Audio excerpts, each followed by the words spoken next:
सभी को जय श्री राम, राधे राधे।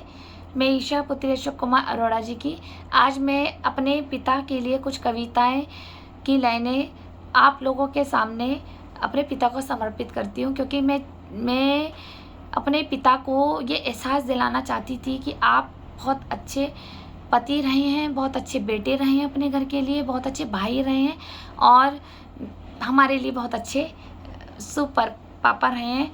भले आप बहुत खतरनाक थे, खतरनाक इट मीन्स आर्मी के डिसिप्लिन जैसे वो बागी फिल्म में जो सलमान खान के पापा थे, लेकिन आज उनका डिसिप्लिन, उनकी डांट ने ही मुझे इतना मजबूत बना रखा है कि मैं बेरी परिवार जैसे लोगों के बीच में रहकर एडजस्ट कर गई। ये मेरे पिता की डांट का ही असर है। मैं ये वीडियो इसलिए बना रही हूँ, एक तो आज वो ज़िंदा होते तो मैं आज उनके लिए यही वाले कविताएं उनको सुनाती, लेकिन मैंने इसलिए भी बना रही हूँ कि मेरे मरने के बाद इसे मेरी बहन ज़रूर सुने कि एक पिता का स्ट्रगल क्या होता है। और हर एक बेटी के लिए मैं बताना चाहती हूँ एक पिता का स्ट्रगल क्या होता है। माँ तो रोटी बनाई देती है, लेकिन उस रोटी की व्यवस्था भी पिता करता है। माँ नहला धुला के तैयार तो कर देती है, लेकिन जो नहलाने और धुलाने में हमारे लिए साबुन लगता है, फिर हमारे को टॉवल लगता है और हम पाउडर यूज़ करते हैं, फिर कपड़े पहनते हैं, स्मार्ट से बनते हैं, जूते चप्पल पहनते हैं, वो सब पिता ही व्यवस्था करते हैं हमारे लिए।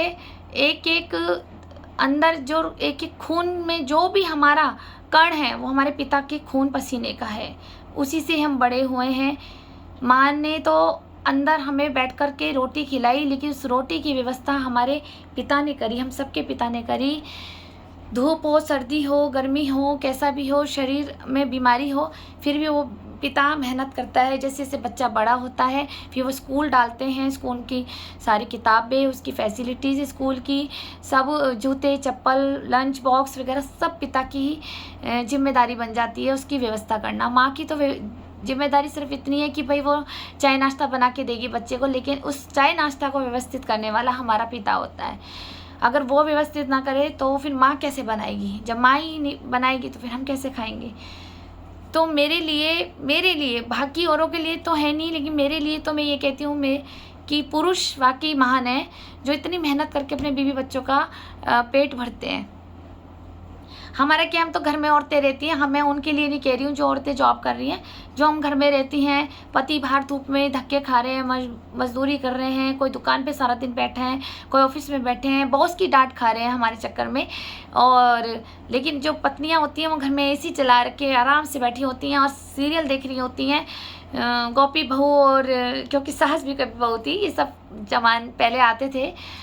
तो हमारी तो ज़िंदगी अच्छी रहती है कि हम घर में ही रहते हैं। हमने तो घर के काम भी बहुत होते हैं, ऐसा नहीं है घर के काम नहीं होते, लेकिन हमें इतनी टेंशन नहीं होती है कि हमारे लिए राशन पानी कहाँ से आएगा। लेकिन एक पिता को बड़ी दिक्कत रहती है।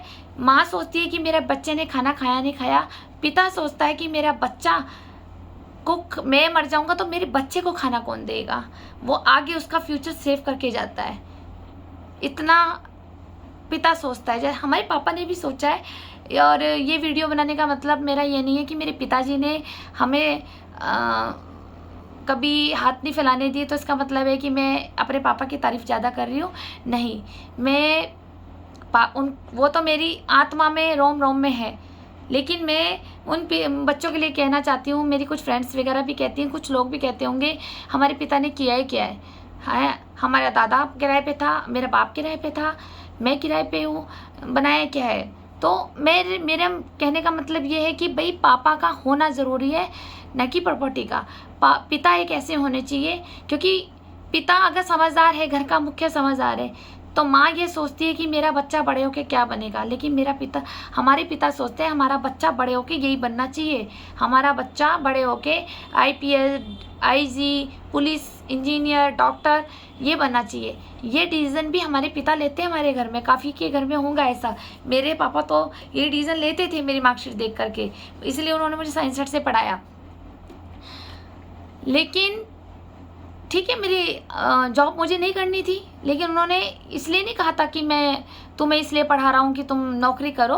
उन्होंने कहा जब तक मैं ज़िंदा हूँ मैं कभी तुम्हें नौकरी नहीं कराऊँगा, मैं कभी ये अपने ऊपर दाग नहीं लगवाऊँगा कि मैं बेटियों की कमाई खाता हूँ।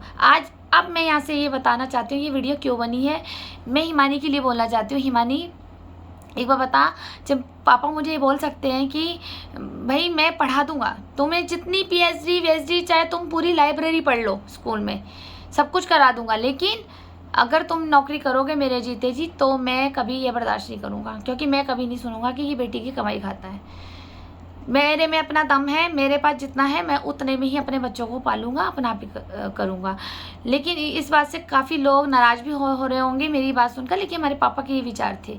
उन्होंने कहा मैं पढ़ा लिखा इसलिए रहा हूँ तुम्हें, कल तुम जिसके घर शादी करके जाओ वहाँ पर तुम्हें कोई दिक्कत परेशानी आए, पैसे की कोई तंगी हो, कोई प्रॉब्लम हो, तो तुम्हारे पास एक शिक्षा ऐसी चीज़ होगी, ऐसी एजुकेशन होगी कि तुम अपने पति का सहारा बन जाओगी जॉब करके।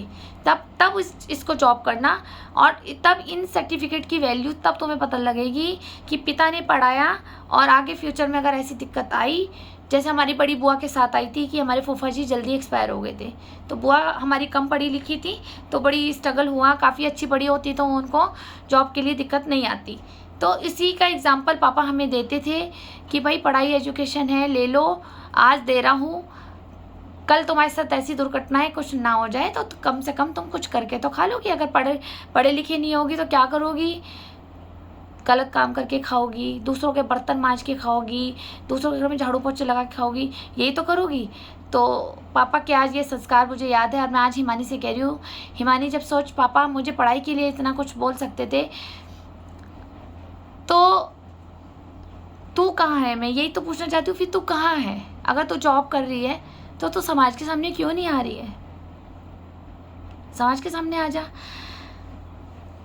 मैं उनको बताना चाहती थी, यही पिता मेरे लिए तो बहुत है। देखो कई लोग कहते होंगे हमारे पिता अच्छे नहीं, हमारी माँ अच्छी नहीं है, हमारी माँ अच्छी है, हमारे पिता अच्छे नहीं है, ऐसे होता है। देखो मेरी माँ कार्मिक थी, आप लोगों को पता ही है। हमारी माँ ने तो ना हमारे पापा को जीने दिया ना हमें जीने दिया, लेकिन हम वो जैसी भी थी आज भी हमारे मन में याद है उनका व्यवहार, उनका कैसा था। मेरे पापा की बड़ी हिम्मत है कि उनके भी एक कार्मिक बीवी लिखी थी जो उन्हें मिली, फिर भी वो उनके प्रति वफादार रहे। सबसे बड़ी हिम्मत देखो, उनके प्रति वफादार रहे हैं।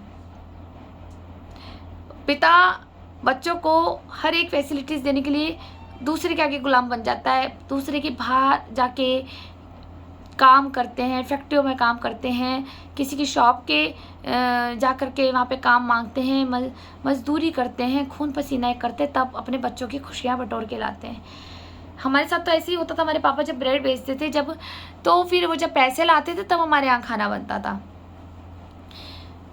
मैं पिता की जितनी भी बात बोलूँ उतनी ही कम है, लेकिन मेरे पिता की याद कभी नहीं निकलती। और जो सॉन्ग में कविता बोलना चाह रही हूँ आप लोगों के सामने, तो शायद इसके वर्ड्स ऐसे हैं जो मेरे लिए कि अभी उसमें भी बहुत कुछ कम है, उसमें बहुत कुछ होना चाहिए, लेकिन फिर भी मैं इस कविता को थोड़ा गाने के रूप में बोलूँगी। और मेरी आवाज़ को आप इग्नोर कीजिएगा, क्योंकि मेरी आवाज़ ठीक नहीं है और मैं कोई इतनी स्पेशल सिंगर भी नहीं हूँ, और ना मुझे कुछ बजाना आता है। तो मैं सिर्फ एक अपनी याद डालना चाहती हूँ अपनी बहन के कानों तक।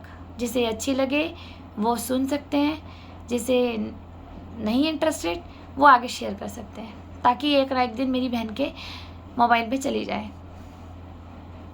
चलिए मैं बताती हूँ पिता की परिभाषा।